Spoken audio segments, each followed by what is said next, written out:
চাষের জমিতে অমানসিক পরিশ্রম করে দুটো টাকা আনে ঘরে। ঘরে আছে তার ছেলে অমল।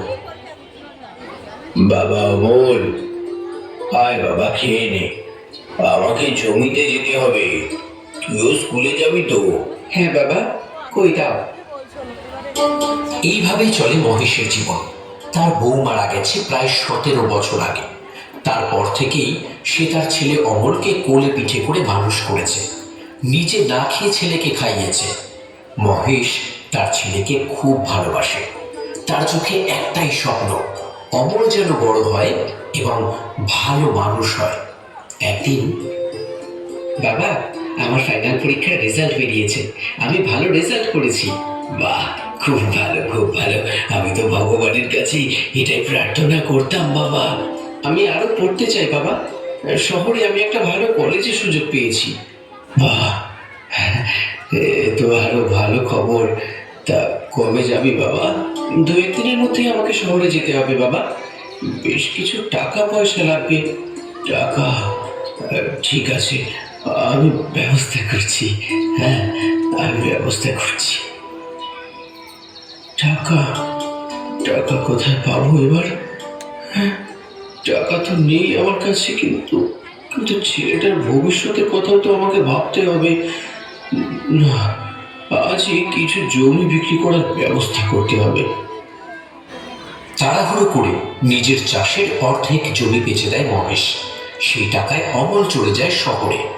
শহরে বড় বড় বাড়ি দেখে অবাক হয়ে যায় সে।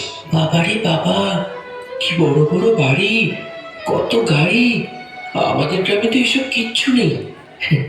ভাগ্য ভালো আমি শহরে এলাম। এবার কাল থেকে কলেজ, মন দিয়ে পড়াশোনা করে এখানে একটা চাকরি পেতে হবে।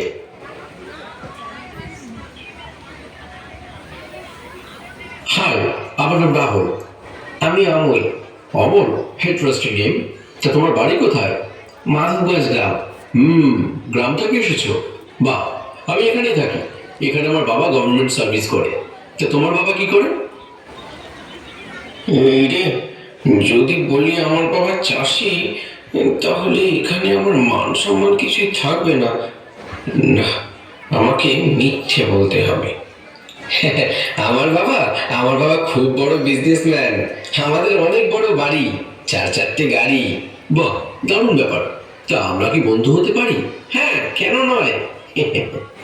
যা বুঝছি, এখানে থাকতে গেলে আমাকে বাবার পরিচয় গোপন রাখতে হবে। এরপর বেশ কিছু মাস কেটে যায়। অমল পড়াশোনা করতে থাকে, সবার সাথে হোস্টেলে থাকে। সে নিজের বাবার কথা একদম ভুলে যায়। ওদিকে গ্রামে মহেশ চিন্তায় পড়ে। কি ব্যাপার, ছেলেটা গেছে আর 4 মাস হয়ে গেল, কই একবার তো এলো না। না কোনো ফোন করলো, না কোনো চিঠি লিখলো। না, আমি তো হোস্টেলের ঠিকানাটা জানি, কাল একবার গিয়েই দেখি।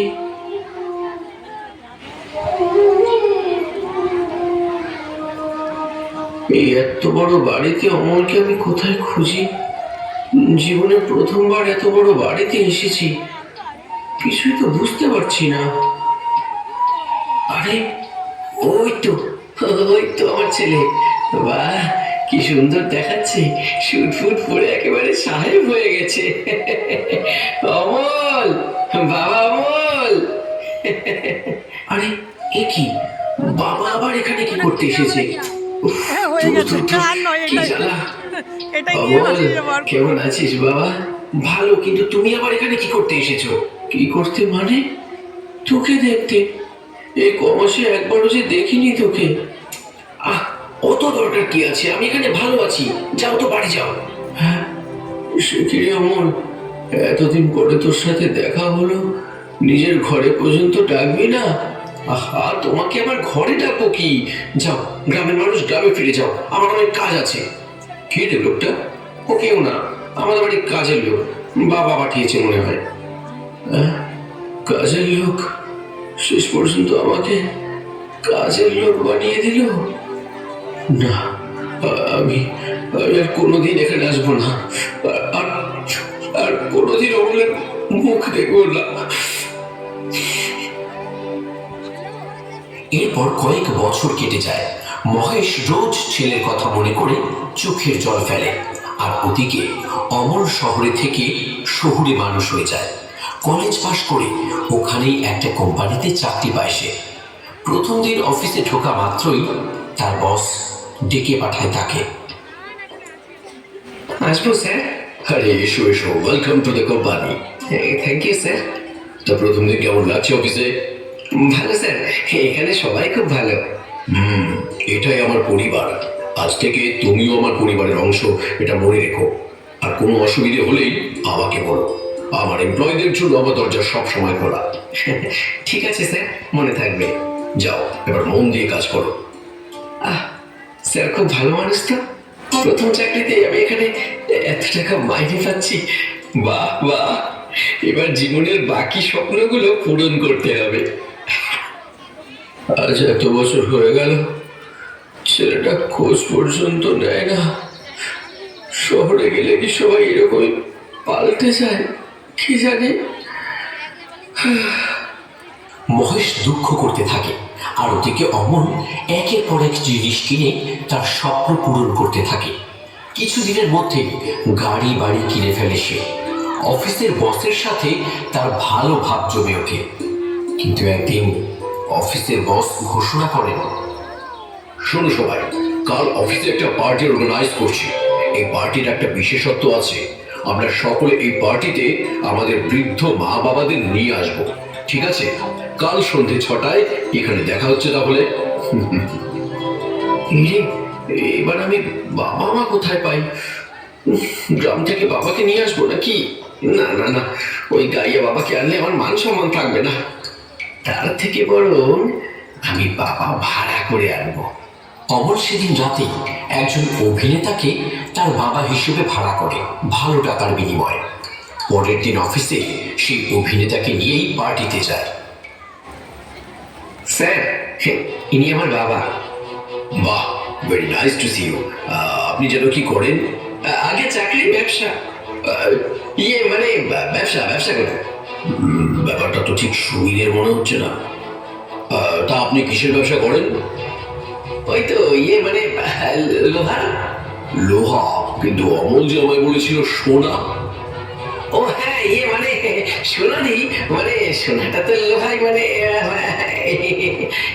ব্যাপারটা কি বলতো অমল? আর যাই হোক, কিন্তু তোমার বাবার অন সেটা আমি বুঝে গেছি। কি ব্যাপার, খুলে বলো। আসলে স্যার, আমার বাবা গ্রামের চাষি, খুব গাইয়া, তাই এখানে আনতে আমি লজ্জা পাচ্ছিলাম। ছি বলছি, তোমাকে আমি অন্যরকম ভাবতাম। এই দেখো দেখো, আমার মা গ্রামের বাড়িতে বাড়িতে কাজ করে আমায় মানুষ করেছে। আমার মায়ের জন্য আমি গর্ববোধ করি। আর তুমি? ছি, আজ থেকে এই অফিসে তোমার কোনো জায়গা নেই। অমলের চাকরি চলে যায়। কিছুদিনের মধ্যে তার গাড়ি বাড়ি সব চলে যায়। সে রাস্তায় রাস্তায় ঘুরতে থাকে। একদিন তার গ্রামেরই একজন লোক তাকে দেখে, আর সেই কথা মহেশের কানে পৌঁছয়। সঙ্গে সঙ্গে মহেশ চলে যায় শহরে। অমলকে রাস্তায় বসে থাকতে দেখে মহেশ তার কাছে যায়।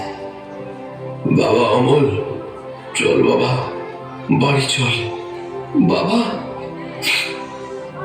বাবা বাবা,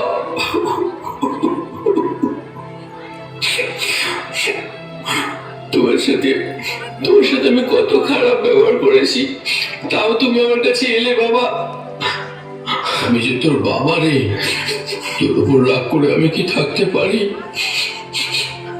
আজ আমি বুঝতে পেরেছি বাবা, এই শহরে ঝা চকচকে আলো, বড় বাড়ি, এসব কিছুই নয়।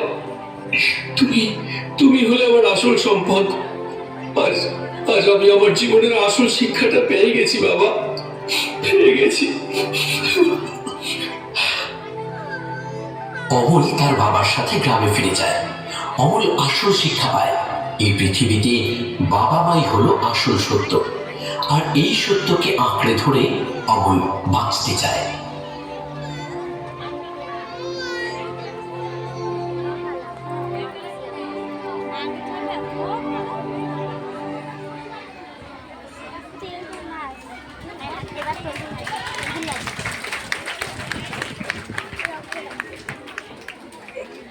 শেষ হলো নাটক।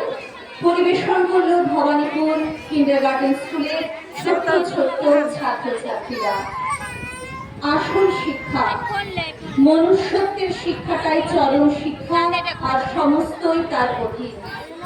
এই প্রেক্ষাপটেই পরিবেশন হলো